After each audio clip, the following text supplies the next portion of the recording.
Hi, my name's Nan McCurdy. I currently live in Nicaragua. I work for the United Methodist Church and work with people in Central America in human development projects. I went to junior high and high school at Parkway Central. I graduated in 1973. I lived in River Bend.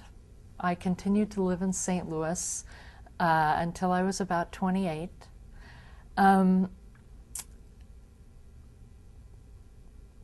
I really want to share a little bit with you about how I ended up in Nicaragua. I think one thing that the only real advice I want to give you is be open. Listen to other people. Always know that there are other people, even if they're people without any education. Everyone in the world has something important to share with you and something important to teach you.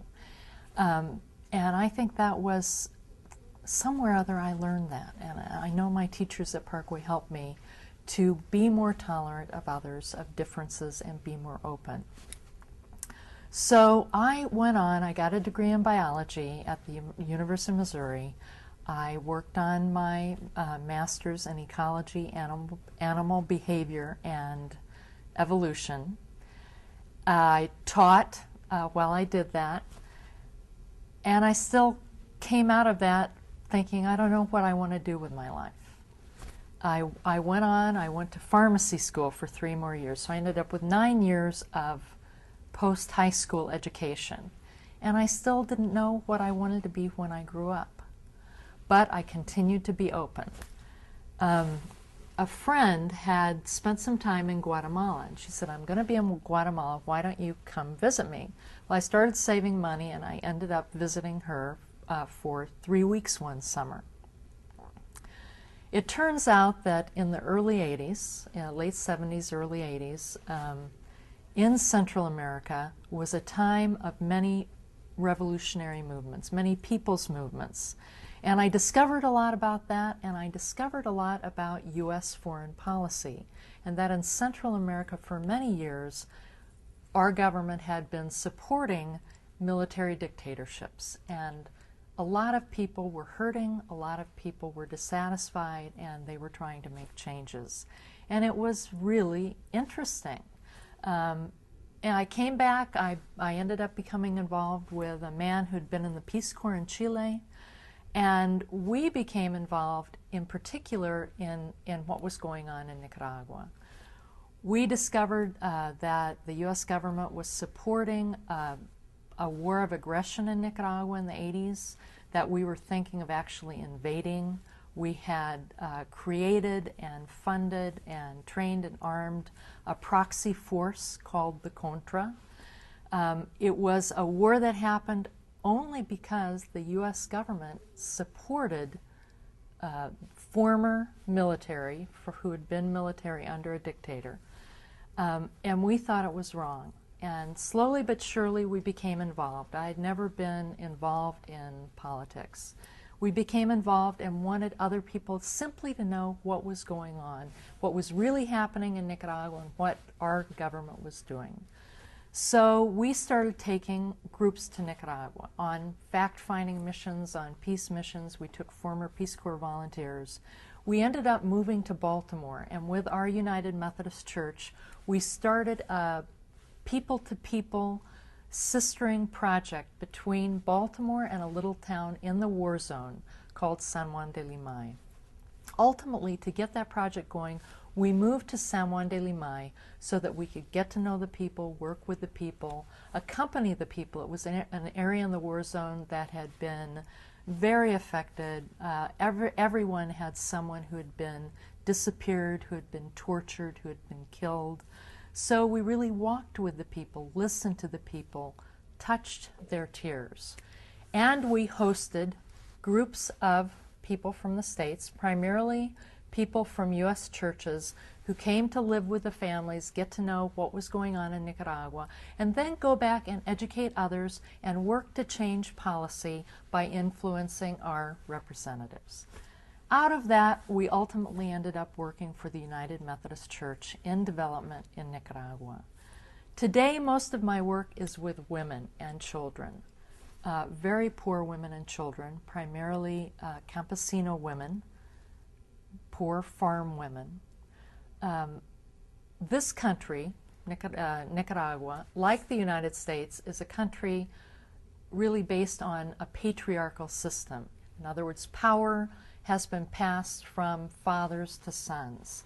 It's changing in the U.S., obviously not quickly enough, as we can see by the still almost all male composition of our U.S. Congress and Senate, just as an example. But in Nicaragua, that patriarchy is still so entrenched that most men still see women and children as property.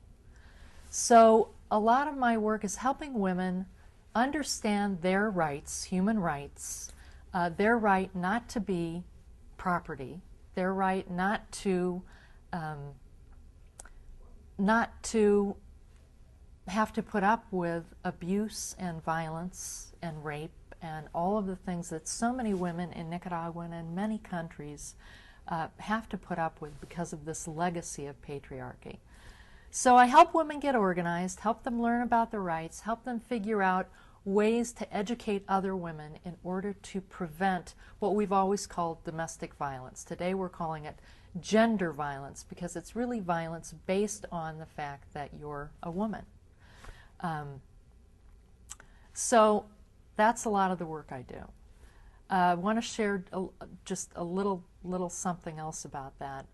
In 1998, there was a very serious hurricane in Central America called Hurricane Mitch that left thousands of people dead, homeless, etc.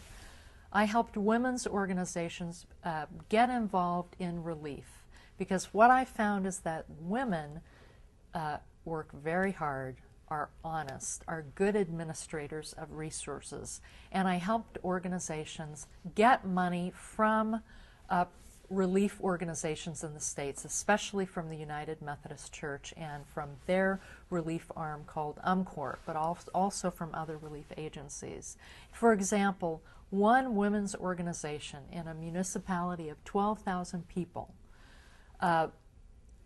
organized to help with everything in terms of clean water and health and things to avoid epidemics, and then helped organize people and built about 400 homes.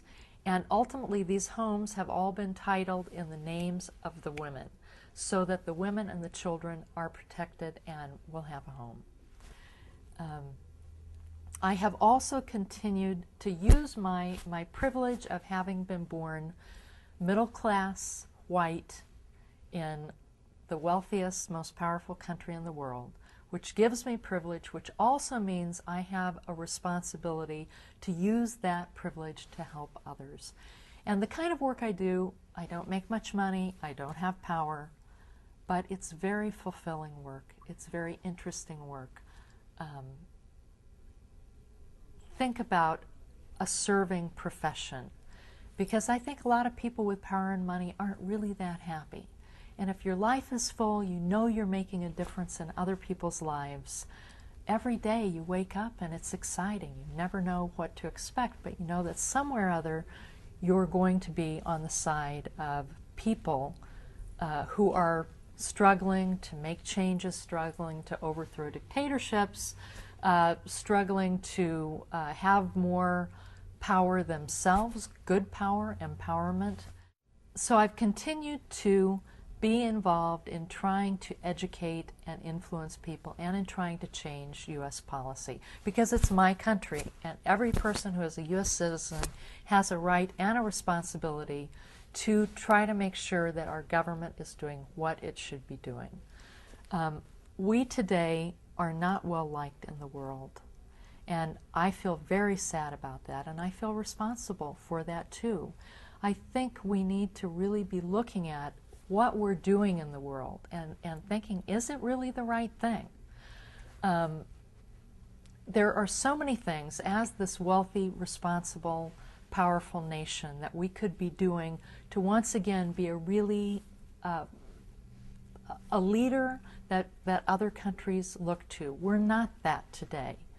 we could easily, with the money we spend on war and weapons, if we took that money and spent it on nutrition programs, on programs to prevent AIDS, on education programs, on healthcare programs, on clean water programs, on the environment, we could be the leader in all of those things. Other people in the world would be looking up to us, and it doesn't take that much money. But we really spend very little money and energy on things like that. And that may be a surprise to you, because I know I grew up thinking that our nation was very generous, and the reality is that's not true. But you can change that. You can be part of our country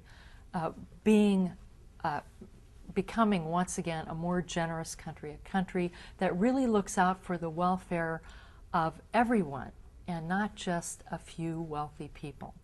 One of the ways I do that, I come back to the States, I give talks, I write articles, I write newsletters, and I have also started working in radio. Radio is a very important media, very important way to reach people in the world, because around the world, if poor people tend to have anything, they tend to have a small radio. So that's just another idea. Radio is very important, and being involved in the media, in getting the media out to the people, and making sure that people aren't just getting the news from a few corporations. Thank you for listening to me today, and good luck to you.